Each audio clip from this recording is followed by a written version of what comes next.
दोस्तों, कैसे हैं आप? आज हम बात करेंगे नॉर्थ साउथ डिवाइड के ऊपर और साउथ साउथ कॉपरेशन के ऊपर। ये एक ऐसा टॉपिक है जो पिछले 10 से 20 सालों में काफ़ी उठ के आया, खासकर ग्लोबलाइजेशन के राइज के बाद, जब ये कहा गया कि जो वैश्विक दक्षिण है, जो ग्लोबल साउथ है, वो कहीं ना कहीं ग्लोबलाइजेशन की इस रेस में बहुत पीछे रह गया और उसको जिस तरह से ग्लोबलाइजेशन का फ़ायदा मिलना चाहिए था वो नहीं मिला।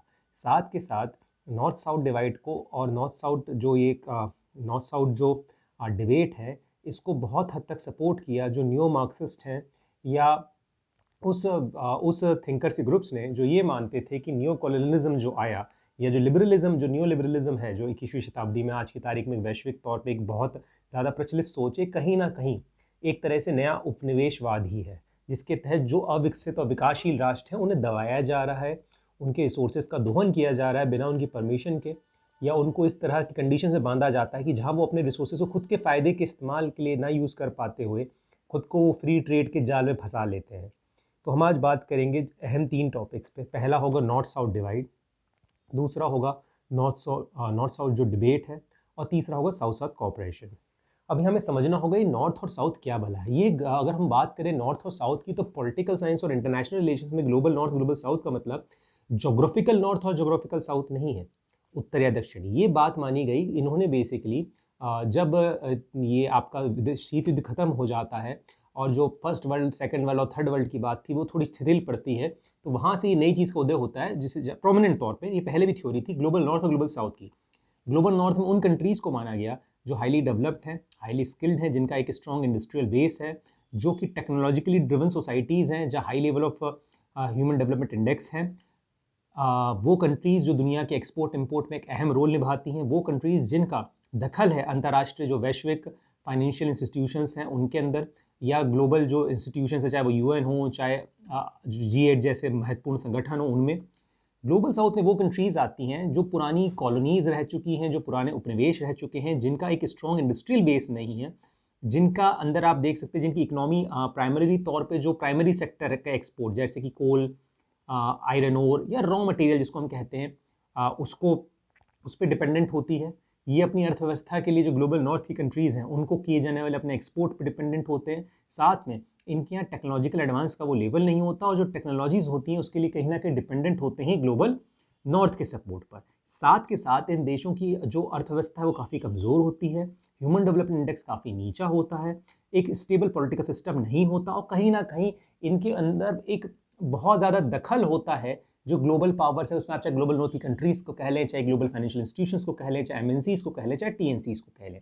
अगर हम ग्लोबल नॉर्थ की बात करते हैं तो इसमें पूरा का पूरा वेस्ट यूरोप, आपका पूरा का पूरा north America, that is Canada, USA, Australia, New Zealand, Asian tigers जो बिग फोर है, जिसमें आपका ताइवान आता है, जिसमें आपका साउथ कोरिया आता है, जिसमें आपका सिंगापुर आता है, जिसमें आपका अब हांगकांग इसमें लेने ना लेने में गलत है, हांगकांग तो नहीं माना जाएगा बिकॉज वो एक अलग कंट्री नहीं है।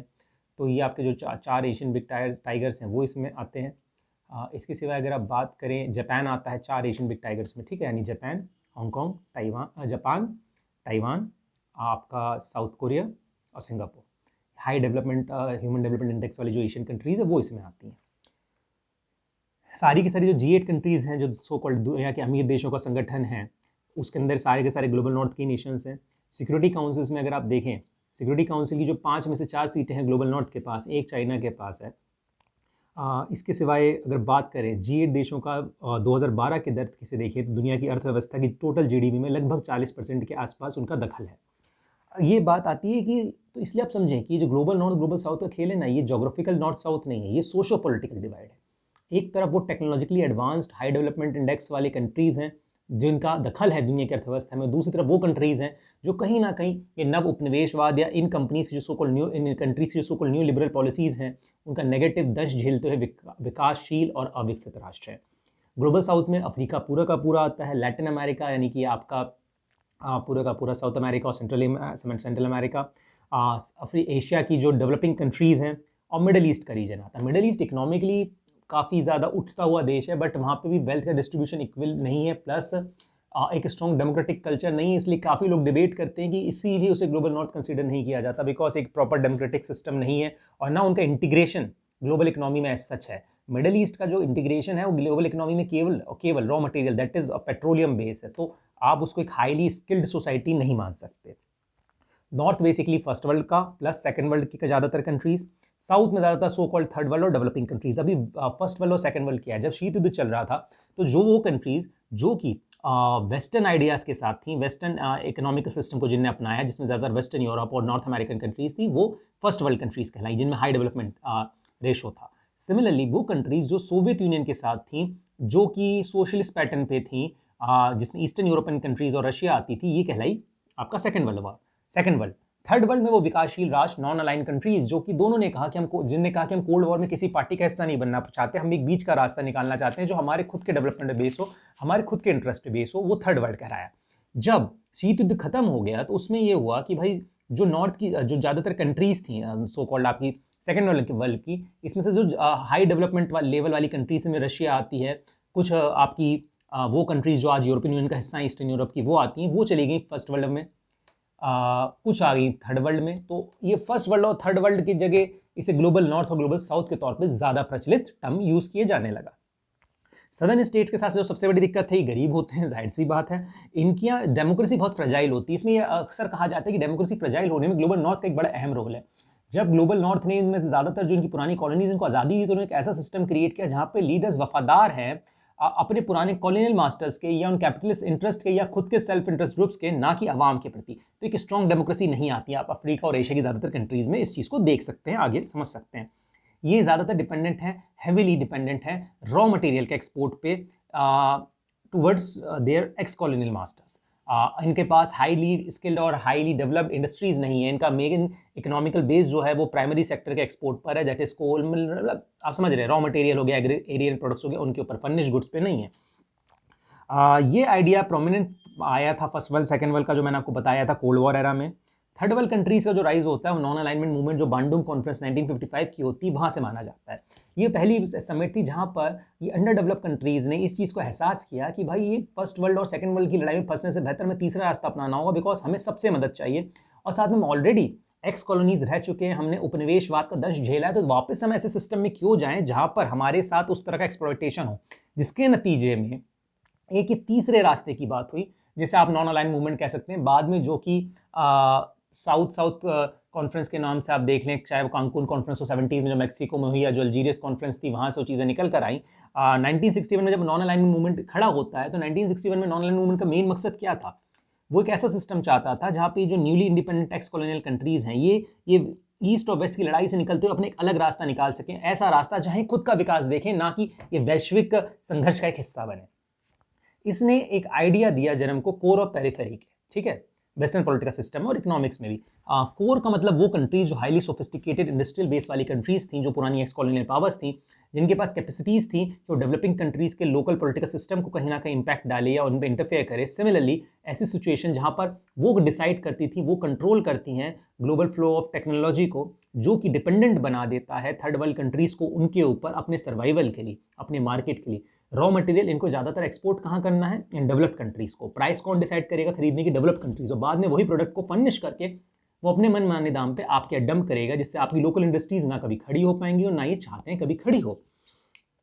किस जो टूल्स का इस्तेमाल करते हैं उसमें बहुत सारी चीज़ें हैं, जिसमें सबसे इंपॉर्टेंट रहा जो क्रिटिक कहते हैं, मार्क्सिस्ट क्रिटिक की नॉर्थ साउथ डिवाइड वाले, कि भाई ग्लोबल नॉर्थ ने हमेशा इस्तेमाल किया ब्रेटन वुड इंस्टीट्यूशंस का। ब्रेटन वुड इंस्टीट्यूशंस में कौन आते हैं? IMF, वर्ल्ड बैंक, WTO जैसे इंस्टीट्यूशन जो दुनिया में ट्रेड और फाइनेंशियल सिस्टम को रेगुलेट करते हैं। उनका कहना है कि ग्लोबल नॉर्थ ने हमेशा इन सिस्टम्स को, इन इंस्टीट्यूशंस को इस्तेमाल किया अपने बेनिफिट के लिए। इस तरह का सिस्टम उन्होंने क्रिएट किया कि जो ग्लोबल साउथ है ये डिपेंडेंट हो जाए ग्लोबल वेस्ट के ऊपर। अगर आप बात करें IMF की, जब IMF क्या करता है, IMF के पास कोई कंट्री तब कर्जा लेने जाती है जब उसका बैलेंस ऑफ पेमेंट का मसला हो जाता है, मतलब जब उसके एक्सपोर्ट उसके इंपोर्ट उसके एक्सपोर्ट से ज़्यादा हो जाए, जब उसका पेमेंट का मसला हो, तो वो IMF के पास जाती है शॉर्ट टर्म लोन्स के लिए, बैलेंस ऑफ पेमेंट के लिए। IMF लोन देती है, पर IMF साथ में टर्म्स एंड कंडीशंस लगाती है, जिनको हम कहते हैं स्ट्रक्चरल एडजस्टमेंट प्रोग्राम। SAPs क्या होती हैं? वो शर्तें, वो इकोनॉमिक रिफॉर्म जो किसी भी कर्जा लेने वाली कंट्री को अपने इंट्रोड्यूस करने पड़ते हैं कर्जा लेने के लिए। अब आप कहेंगे कंडीशंस है तो उसमें बुराई क्या? पर ये कंडीशंस क्या होती हैं? वो कंडीशंस होती हैं जो एक तरफ बात करती है फ्री ट्रेड और ट्रेड बैरियर फ्री इकोनॉमी की, ये बात करती है लिबरलाइजेशन की, ये बात करती है ओपन इकोनॉमी की, ओपन मार्केट की। लेकिन दिक्कत ये आती है, ये बात करती है कि आप अलाउड करें वैश्विक कंपनीज को आके आपके इन्वेस्ट करें। अच्छी बात है। लेकिन आप अक्सर ये भूल जाते हैं कि जो डेवलपिंग कंट्रीज़ हैं, इनका इतना कॉम्पिटिशन बेस नहीं होता इनकी लोकल इनकी लोकल इंडस्ट्रीज़ का, कि वो कॉम्पीट कर पाएँ इन ग्लोबल कंपनीज़ के सामने। सिमिलरली जो बड़ी-बड़ी एमएनसीज़ और टीएनसीज़ इन्वेस्ट करती हैं, वो अपनी शर्तों पे इन्वेस्ट करती हैं। ये कंपनीज़ कई ज़्यादा गुना बड़ी होती हैं इकोनॉमी के सेंस में, जीडीपी के सेंस में इन कंट्रीज़ से। तो ये अपना विल इनके ऊपर इन्फोर्स करती हैं, ये इन्हें मजबूर करती हैं कि आप हमारे व्यू को समझें, या सॉरी हमारे व्यू को एक्सेप्ट करें, आप हमारे हिसाब से सिस्टम क्रिएट करें। एसएपीज़ में डिमांड की जाती है ग्लोबल साउथ की कंट्रीज़ से या कर्जा लेने कंट्रीज़ से कि आप अपनी सोशल स्पेंडिंग कम करें, जैसे कि पेंशन्स कम करें, आप अपने सोशल वेलफेयर प्रोग्राम्स कम करें, आप सब्सिडीज़ कम करें, स्टेट का इन्वॉल्वमेंट कम करें, प्राइवेट सेक्टर को बढ़ावा दें। बहुत अच्छी बात सुनने में लग रही, प्राइवेट सेक्टर बढ़ाएगा, स्टेट का क्या काम है इकोनॉमी में। लेकिन डेवलपिंग कंट्रीज़ में स्टेट का इंटरवेंशन बहुत ज़्यादा ज़रूरी है, बिकॉज प्राइवेट सेक्टर एक तो कभी भी वहाँ इतना ज़्यादा स्ट्रॉन्ग रहा नहीं था कि जो सोशल वेलफेयर के काम कर पाए। दूसरी चीज़, जब आप कहते हैं प्राइवेट सेक्टर, तो प्राइवेट सेक्टर उस कंट्री का नहीं होता, बिकॉज जब आप ओपन मार्केट की बात करते हैं, फ्री कंपटीशन की बात करते हैं, तो यहाँ पर जो एज मिलता है वो नॉर्थ की उन कंपनीज़ को मिलता है जिनका एनुअल रेवेन्यू इन कंट्रीज़ की जीडीपी से कई ज़्यादा गुना ज़्यादा है। वो आके इन लोकल पॉलिटिक्स में इन्वॉल्व होती हैं, एसएपीज़ के थ्रू। वेस्टर्न कंट्रीज़ यहाँ की लोकल पॉलिटिक्स में इन्वॉल्व होती हैं, इनके लोकल से सोशल सिस्टम में इन्वॉल्व होती हैं, और इनको अपने हिसाब से रिफेम करने की कोशिश करती हैं, रीमॉड्यूल्ड करने की कोशिश करती हैं, जो बहुत प्रॉब्लमेटिक है। इससे सबसे ज़्यादा असर पड़ता है गरीब तबके पे। जब स्टेट सब्सिडीज़ चली जाएंगी तो गरीब का रहना जाहिर सी बात है मुश्किल हो जाएगा। पोस्ट वर्ल्ड अगर आप बात करें डेवलपमेंट क्या है, अगर मैं डेवलपमेंट की बात करूं साउथ के पर्सपेक्टिव से, देखिए प्रॉब्लम है जो साउथ की कंट्रीज़ है, ग्लोबल साउथ की जो कंट्रीज़ हैं, ये लैक करती है मॉडर्न टेक्नोलॉजी, ये एक अनस्टेबल पॉलिटिकल सिस्टम पर डिपेंडेंट होती हैं। काफ़ी ज़्यादा गैप होता है यहाँ पर इनकम के बीच में, अपर क्लास और लोअर क्लास के बीच में। इनका फॉरेन अर्निंग जो होती है वो प्राइमरली डिपेंडेंट होती है from the exports of raw material, इनका वो भी टुवर्ड्स द वेस्ट। इस कारण ये मजबूर हो जाते हैं, सो कॉल्ड अगर ये विकास की भाषा में घुसना चाहें, जो वेस्ट की विकास की भाषा है, open market, free trade, liberalism, open market economy, globalisation, जब ये इसमें घुसते हैं विकास के नाम पर, तो इसका फ़ायदा इन्हें कभी नहीं मिल पाता, बिकॉज जो ग्लोबल नॉर्थ की कंट्रीज़ हैं वो ऐसी पॉलिसीज़ इन पर इम्पोज करवाने की कोशिश करती हैं फ्री ट्रेड के नाम पर, जहाँ कभी बराबरी नहीं आती। फ्री ट्रेड में बराबरी तब होगी जब दोनों कंट्रीज़ बराबर हो। क्या कोई गरीब African country Pepsi, Coca Cola, McDonald जैसी या जनरल मोटर जैसी बड़ी कंपनीज को चैलेंज कर सकेगी अगर इन्वेस्टमेंट के नाम पे? नहीं, बिकॉज उन्हें इन्वेस्टमेंट चाहिए। जो सबसे बड़े प्रोपोनेंट हैं ग्लोबल नॉर्थ की इकोनॉमिक पॉलिसीज को, ये कहते हैं कि फ्री ट्रेड से इन्वेस्टमेंट आता है, इन्वेस्टमेंट बिल्कुल आता है, बट ग्लोबल नॉर्थ इन्वेस्टमेंट केवल वहाँ करता है जहाँ उसको सस्ता लेबर, चीप लेबर, कमज़ोर इन्वायरमेंटल और कमज़ोर लेबर लॉज मिले, जहाँ उसका फ़ायदा हो, जहाँ वो अपने प्रोडक्ट्स डंप कर सके, जहाँ सस्ते दाम पे वो अपने प्रोडक्ट्स बना सके, जहाँ उसको नज़दीक में रॉ मटेरियल मिल रहा है। कोई इसमें बेनिफिट वाली भावना नहीं होती ग्लोबल साउथ का बेनिफिट हो। तो हाँ, इन्वेस्टमेंट से, एफडीआई से नो डाउट डेवलपमेंट होता है, बट एक खास सेक्शन का जो कि उस इन्वेस्टमेंट का हिस्सा बन रहे हैं, जो उस प्रोसेस का हिस्सा बन रहे हैं, बट बहुत बड़ी आबादी जो उस सिस्टम का हिस्सा नहीं बन पाती, उन पर नेगेटिव इंपैक्ट पड़ता है। बिकॉज जब स्टेट पीछे हटता है ग्लोबल साउथ में, तो उसका नेगेटिव इंपैक्ट एक गरीब आदमी में पड़ता है। जब सब्सिडीज़ कम होती हैं, जब आपका स्टेट स्पेंडिंग कम होती है एजुकेशन में, हेल्थ में, तो उसका नेगेटिव इंपैक्ट गरीब पे पड़ता है। तो यहाँ से जन्म होता है न्यू इंपीरियल, जो नव साम्राज्यवाद का। ये साम्राज्यवाद ग्लोबल नॉर्थ का है, जिसके लिए अक्सर क्रिटिक कहते हैं, जो जो जो जो इस पर तंज कसते हैं, वो ये कहते हैं कि भाई जो न्यू इंपीरियलिज्म है ना, ये बेसिकली ग्लोबल नॉर्थ की टेंडेंसी, जिसके थ्रू ग्लोबल साउथ को अपना गुलाम बनाना चाहता है, जिसके थ्रू ये छोड़ देता है टेक्नोलॉजी के लिए, इन्वेस्टमेंट के लिए ग्लोबल साउथ को, दया पर ग्लोबल नॉर्थ के, कि ग्लोबल नॉर्थ की बात अगर आप नहीं मानोगे तो आप इकोनॉमिकल सिस्टम का हिस्सा नहीं बनोगे, आपको डेवलपमेंट नहीं मिलेगा, या आपको जो मिलना चाहिए इन्वेस्टमेंट वो नहीं मिलेगा। तो अगर आपको इन्वेस्टमेंट चाहिए तो आपको हमारी बातें माननी पड़ेंगी। तो ये प्रॉब्लमेटिक सिचुएशन। साथ में ना केवल इन्वेस्टमेंट और टेक्नोलॉजिकल डिवाइड, सबसे बड़ी दिक्कत है डिजिटल डिवाइड। आज के तारीख में जो कंट्री टेक्नोलॉजी को कंट्रोल कर रही है, इंफॉर्मेशन टेक्नोलॉजी को कंट्रोल कर रही है, नॉलेज के फ्लो को कंट्रोल कर रही है, इकोनॉमी, ग्लोबल डिजिटल इकोनॉमी को कंट्रोल कर रही है, वही दुनिया को कंट्रोल कर रही है। अब होता ये है कि जो ज़्यादातर साउथ की कंट्रीज़ हैं वो टेक्नोलॉजिकली इतने एडवांस नहीं है। देखिए, इंटरनेट का पेनिट्रेशन एक आस्पेक्ट है डिजिटल वर्ल्ड का, मेन चीज़ है रिसर्च एंड डेवलपमेंट। क्या आपके पास वो कैपेसिटीज़ हैं कि आप तेज़ी से बढ़ते हुए जो ग्लोबल इकोनॉमिकल सिस्टम है उसका हिस्सा बन पाएँ? क्या आपके पास उस तरह की टेक्नोलॉजीज़ हैं कि आप कॉम्पीट कर पाएँ आज के सर्विस सेक्टर में, आईटी सेक्टर में? देखिए, इंडिया की बात करते हैं। इंडिया डेवलपिंग कंट्री है, कई लोग क्या मानते हैं, इट इज़ अ सेकंड, ये भी थर्ड वर्ल्ड का हिस्सा है, कई लोग ऐसा कहते हैं, कई लोग कहते नहीं है, बट लार्जली कहते हैं कि वो है। इंडिया में आईटी सेक्टर बहुत ज़्यादा आगे बढ़ा, बट यहाँ समझिए, आईटी सेक्टर में हम सर्विस प्रोवाइडर हैं, हम बेसिकली वेस्ट के बनाए हुए प्रोग्राम्स चला रहे हैं, या ऐसे प्रोग्राम्स क्रिएट कर रहे हैं जो वेस्ट के काम के लिए। रिसर्च एंड डेवलपमेंट में, न्यू आइडियाज़ के जनरेशन में काफ़ी ज़्यादा पीछे हैं। और दूसरी साउथ की कंट्रीज़ की बात करें तो ज़ीरो है। तो उस केस में आप कहीं ना कहीं डिपेंडेंट है मॉडर्न टेक्नोलॉजी जो आज की दुनिया को ड्रिवन कर रही है उसके लिए ग्लोबल नॉर्थ के ऊपर। नॉर्थ अपनी शर्तों पर टेक्नोलॉजी आपको देता है, और केवल वो टेक्नोलॉजी देता है जिससे आप उसके सबसर्विएंट बने रहे, उसके गुलाम बने रहे। कभी आपके पास वो कैपेसिटी नहीं आए कि आप एक एक्टिव प्लेयर बने ग्लोबल नॉर्थ के अगेंस्ट में। एक इंपॉर्टेंट थ्योरी जो ग्लोबल साउथ ये नॉर्थ साउथ डिबेट में निकल कर आती है वो डिपेंडेंसी थ्योरी है, जो हमने पिछले वीडियोस में डिस्कस की थी, जो आपको मिल जाएगी मेरे चैनल पे। डिपेंडेंसी थ्योरी बेसिकली बात ये करती है कि जो ग्लोबल सिस्टम है वो इस तरह का सिस्टम है कि जहाँ पर डेवलप्ड कंट्रीज हमेशा डेवलपिंग कंट्रीज को अपने ऊपर डिपेंडेंट रखना चाहती हैं, ताकि वो फ्री इंडिपेंडेंट फॉरेन पॉलिसी या इकोनॉमिक पॉलिसी फॉर्मुलेट ना कर पाए, और एक विशेष सर्कल हमेशा चलते रहा, ये सो कॉल्ड नई गुलामी का।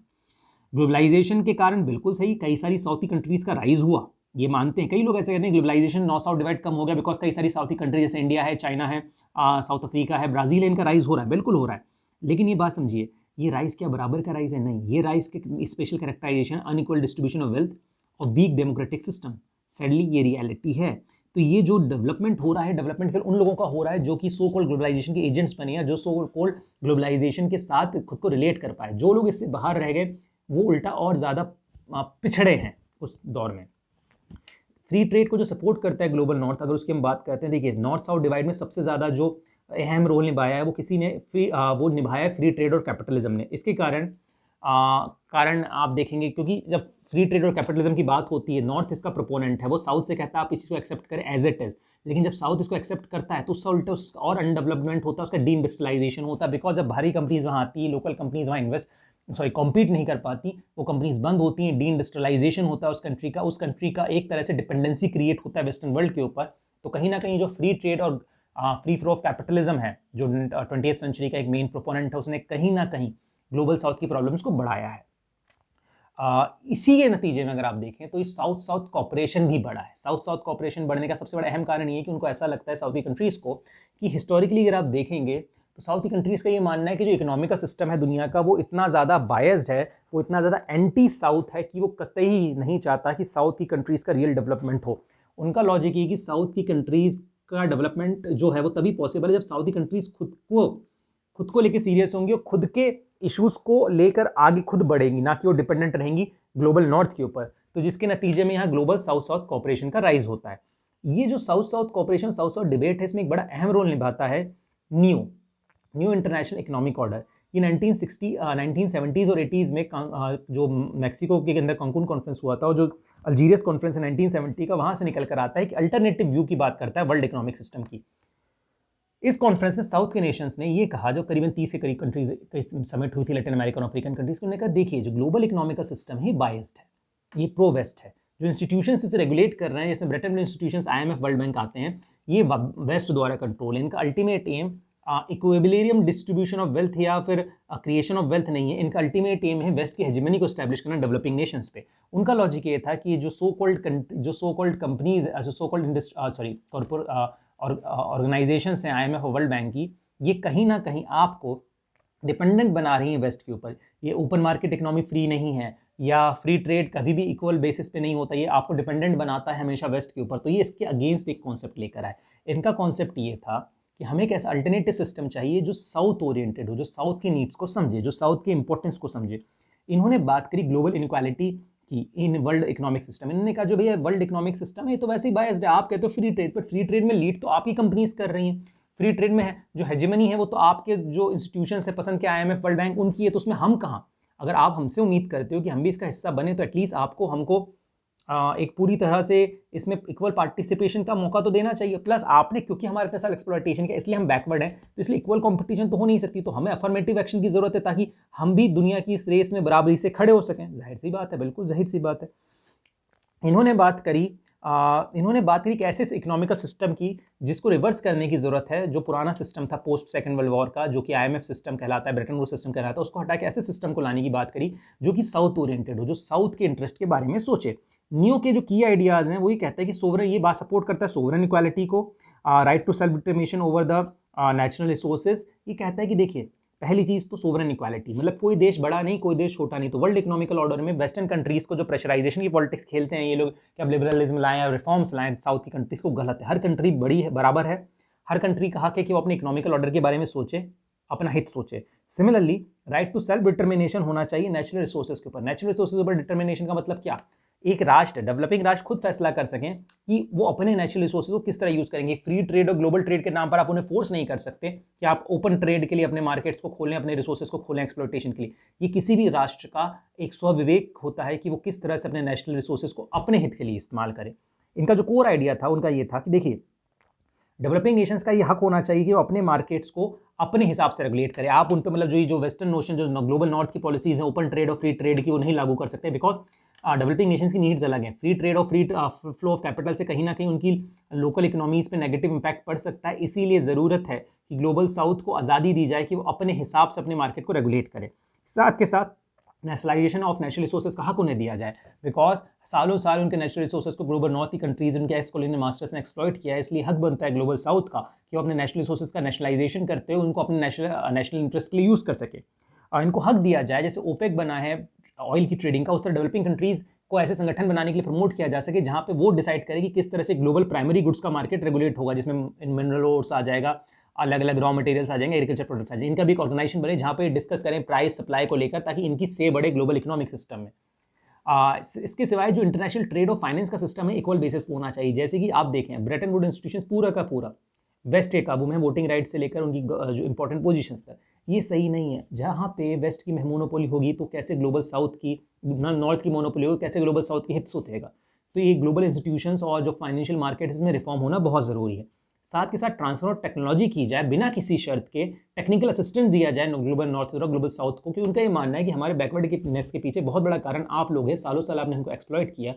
इसलिए ग्लोबल नॉर्थ का फर्ज बनता है कि वो हमको टेक्नोलॉजिकली मदद करे, हमारे एडवांसमेंट में हमें टेक्नोलॉजी ट्रांसफर करे और हमारे रिसर्च एंड डेवलपमेंट में मदद करे बिना किसी शर्त के।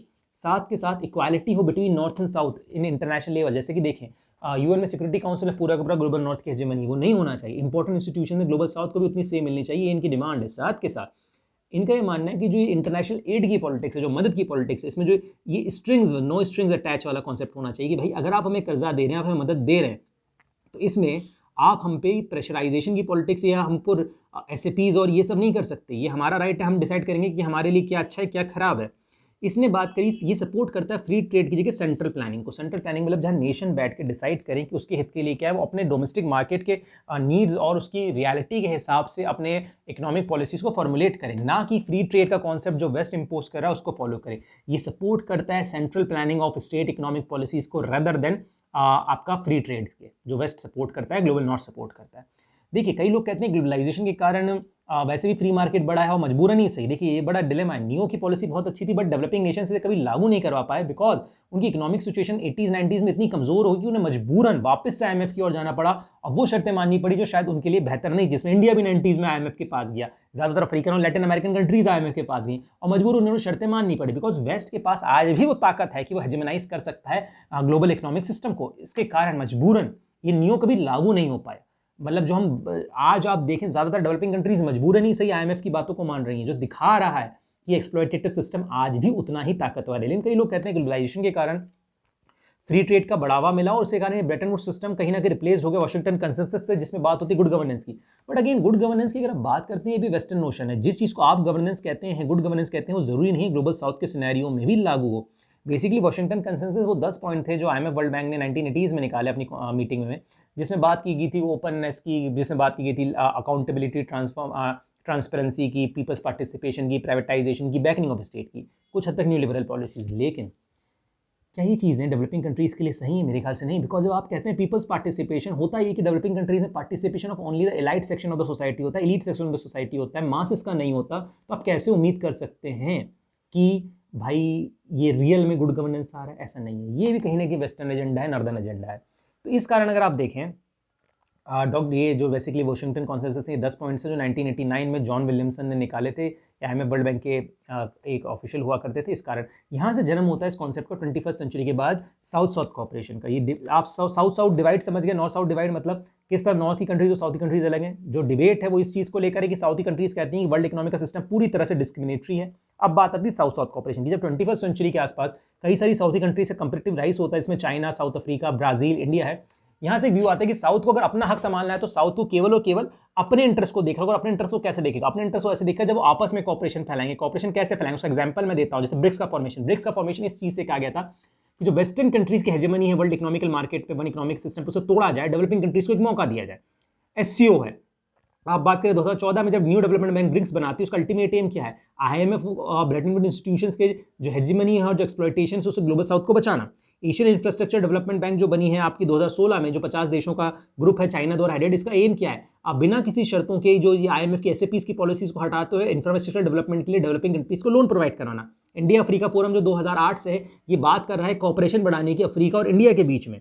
Forum of Chinese for African cooperation 2006 से काम कर रहा है। इसका मकसद चाइनीज इन्वेस्टमेंट को बढ़ाना है अफ्रीका में। लेकिन अब इसका क्रिटिक ये भी है, कई लोग ये कहते हैं कि जो so called south south cooperation है, ये साउथ साउथ कॉपरेशन नहीं है, ये जो सेमी पेरिफेरी की कंट्रीज, जो साउथ में नए लोग, जो नए नए राष्ट्रों का उदय हुआ है, कहीं ना कहीं यही एक तरीके से नए न्यू कॉलोनियल मास्टर बनते हुए एक्सप्लॉयटेशन कर रहे हैं ग्लोबल साउथ का। मतलब ये सेमी कोर बन चुके हैं। हम जैसे एग्जांपल मैं आपको दूं सेमी पेरिफेरी का, जैसे कि चाइना को लेकर इल्जाम लगता है कि ये जो मदद करता है अफ्रीका की, इसमें कोई ग्लोबल साउथ वाला फीलिंग नहीं कि ग्लोबल साउथ है तो हम उसकी मदद करें। ये अपने टेंटिकल्स बढ़ाना चाहता है चाइना में। सिमिलरली इंडिया के लिए कई लोग कहते हैं कि इंडिया में जो अफ्रीकन इंटरेस्ट है वो चाइना को काउंटर करने के लिए कर रहा है।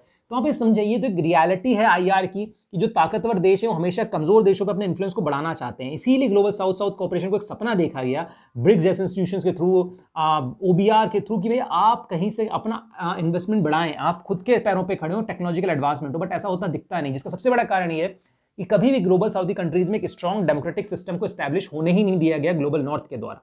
देखिए समझिए, ग्लोबल नॉर्थ साउथ डिबेट इस चीज की बात करती है, डिवाइड इस चीज की बात करती है। नॉर्थ क्या है? नॉर्थ वो हाईली इंडस्ट्रियलाइज नेशंस जिनका कंट्रोल है टेक्नोलॉजी पे, वर्ल्ड इकोनॉमिक मार्केट पे। ग्लोबल साउथ वो कंट्रीज जो कि वर्ल्ड टेक्नोलॉजिकल सिस्टम से इतना ज्यादा इंटीग्रेटेड नहीं, ग्लोबल मार्केट से उतना इंटीग्रेटेड नहीं है, और जो एक्सप्लॉइटेट होती हैं हाथ से ग्लोबल साउथ के नॉर्थ के। इसका बीच का जो डिबेट है वो डिबेट इस बात पर है कि जो वर्ल्ड इकोनॉमिक सिस्टम है वो इतना ज़्यादा डिस्क्रिमिनेटरी है, वो कंट्रोल में है पूरा का पूरा ग्लोबल नॉर्थ के, और वो कभी ग्लोबल साउथ को इक्वल डेवलपमेंट का मौका नहीं देती। और जो साउथ साउथ कॉपरेशन है वो एक ऐसे सपने को देखने की बात करती है जहाँ ग्लोबल साउथ नॉर्थ को चैलेंज करते हुए, देखिए नॉर्थ से ही हमेशा उम्मीद करते हैं कि आप हमें मदद दें, आप कंपनसेट करें जो आपने हमको हिस्टोरिकली अंडर डेवलप रखा। लेकिन उनको एक उम्मीद है कि साउथ साउथ की जो कंट्रीज है वो कहीं ना कहीं आपस में कॉपरेशन करेंगी। लेकिन इसमें सबसे बड़ा डिलेमा ये है कि साउथ की जो कंट्रीज पावरफुल होती जा रही हैं वो भी कहीं ना कहीं वही न्यू लिबरल अप्रोच अपनाते हुए, न्यू इंपीरियल अप्रोच बनाते हुए खुद ही ग्लोबल साउथी कंट्रीज का कहीं ना कहीं एक्सप्लोइटेशन की ओर बढ़ रही हैं। उम्मीद करता हूं ये टॉपिक आपको समझ में आएगा। किसी भी दिक्कत के लिए आप नीचे कमेंट कर सकते हैं। अगर कोई आपको शक है, सुबह या कोई क्वेश्चन है, उसका जवाब मैं जरूर दूंगा। प्लीज वीडियो को लाइक, शेयर और सब्सक्राइब जरूर करें इस चैनल को। Thank you so much.